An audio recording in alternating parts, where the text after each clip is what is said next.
Assalamualaikum warahmatullahi wabarakatuh. Saya Fatia Putri. Pada kali ini saya akan menjelaskan materi mengenai kelompok kami. Pokok pembahasannya yaitu 1. Profil perusahaan, 2. Jenis produk yang dihasilkan, 3. Proses produksi, 4. Jenis-jenis biaya yang dikeluarkan perusahaan. Hal yang pertama yaitu PT yang kami bahas kali ini yaitu PT Indofood Sukses Makmur. Pada PT ini kami akan menjelaskan beberapa poin penting yang akan diperlukan dalam penjelasan materi di video kami kali ini. Dan bagi teman-teman, marilah simak dengan lanjut. Sejarah singkatnya yaitu PT Indofood Sukses Makmur, PT Indofood CBP Sukses Makmur Tbk merupakan produsen berbagai jenis makanan dan minuman yang bermarkas di Jakarta, Indonesia. Perusahaan ini didirikan pada tanggal 14 Agustus 1990 oleh Sudomo Salim dengan nama PT Pangan Jaya Inti Kusuma yang pada tanggal 5 Februari 1994 menjadi Indofood Sukses Makmur. Jenis usahanya ialah perusahaan publik.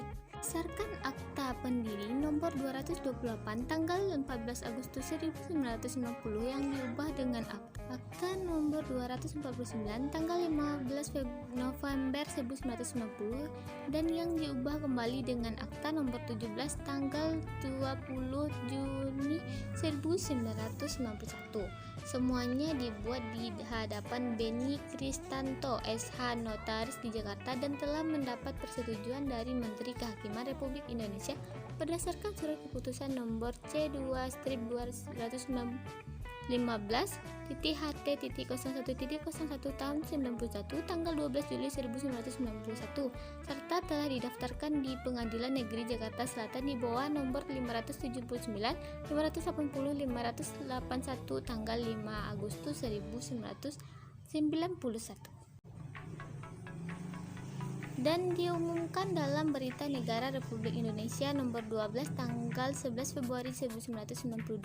Tambahan nomor 611 perseorangan mengubah namanya yang semula PT Pangan Jaya Inti Kusuma menjadi PT Indofood Sukses Makmur berdasarkan keputusan rapat umum luar biasa para pemegang saham yang dituangkan dalam Akta Risalah Rapat nomor 51 tanggal 15 Februari 1994 yang dibuat oleh Beni. Dan selanjutnya saya akan menjelaskan profil perusahaannya.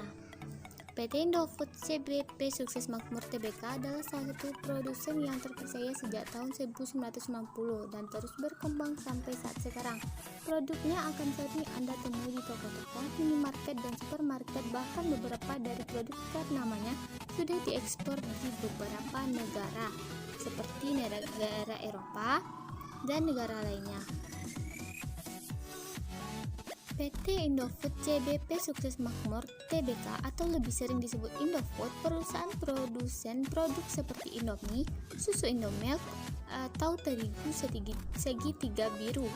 Itu baru sebagian saja, masih banyak produk lainnya. Baiklah, inilah profil lengkap dari PT Indofood. PT Indofood yaitu terdiri dari jenis perusahaan publik, yaitu menjadi perusahaan di bidang industri makanan dan minuman. Didirikan 14 Agustus 1990. Pendirinya yaitu Sudiono Salim, Peter Santoso. Kantor pusatnya berada di Jakarta, Indonesia. Dan tokoh kuncinya yaitu Antoni Salim sebagai direktur utama, Axton Salim sebagai direktur, Manuel V. Panglian sebagai komisaris utama. Produknya seperti mie, es krim, makanan ringan, biskuit, tepung, terigu, sirup, susu, minyak goreng, dan pasta. Produk yang dihasilkan oleh PT Indofood diantaranya yaitu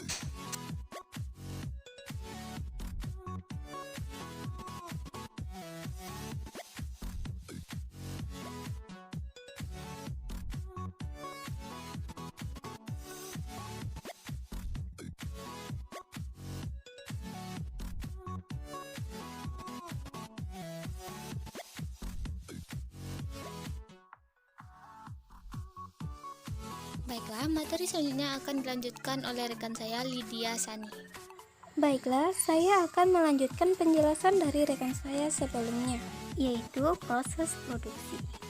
Karena produk yang kami ambil pada kali ini adalah Indomie, maka yang akan kami jelaskan adalah proses produksi Indomie atau mie instan.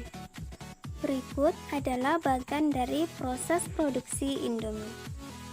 Bahan baku dalam pembuatan Indomie adalah tepung terigu, sedangkan bahan penunjang atau bahan tambahan adalah air, garam, dan minyak goreng. Langkah pertama yang kita lakukan dalam proses produksi Indomie yaitu siapkan bahan baku terlebih dahulu, yaitu tepung terigu dan bahan penunjang yaitu air, garam.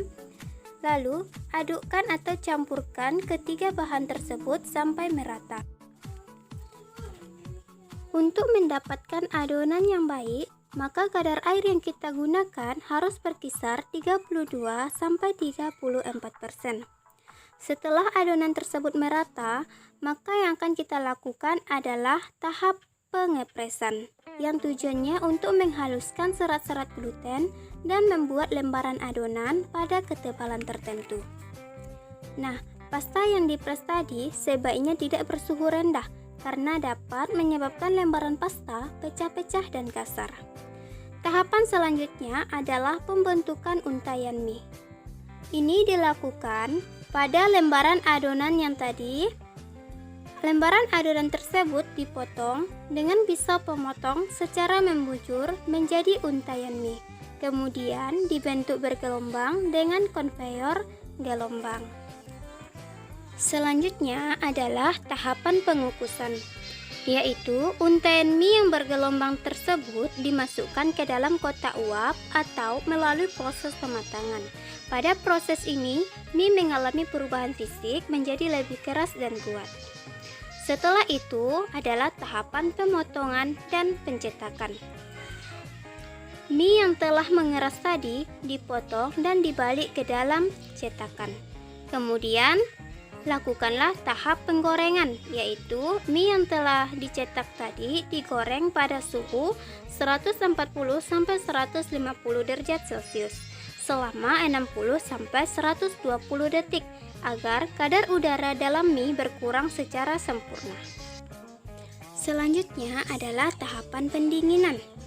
Mie hasil penggorengan tadi kemudian didinginkan, ditiriskan, dan dikeringkan dalam suhu 40 derajat Celcius agar minyak memadat dan menempel pada mie, serta membuat mie menjadi semakin keras.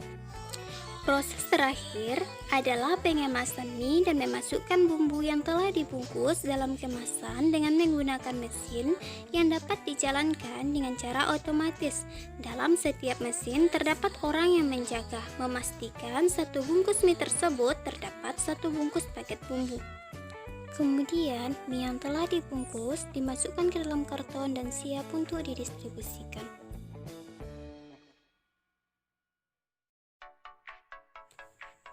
Selanjutnya adalah jenis-jenis biaya yang dikeluarkan perusahaan. Biaya pertama yang dikeluarkan oleh PT Indofood dalam memproduksi Indomie adalah biaya bahan langsung.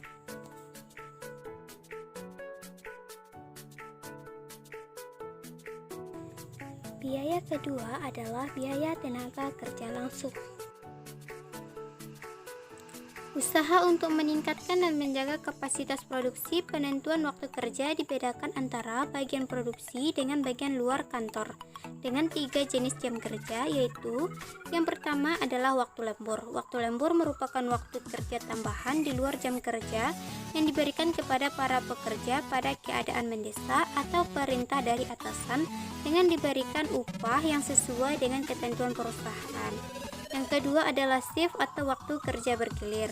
Shift untuk pekerja di bagian produksi dibagi menjadi 3, yaitu shift pagi jam 8 sampai jam 4 sore, shift sore jam 4 sore sampai jam 12 malam, shift malam jam 12 malam sampai jam 8 pagi. Pergantian shift tersebut akan ditukar setiap 1 minggu sekali.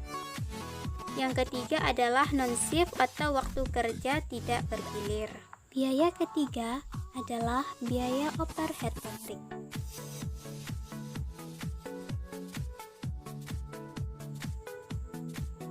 Sekianlah penjelasan dari kelompok kami. Terima kasih atas perhatiannya.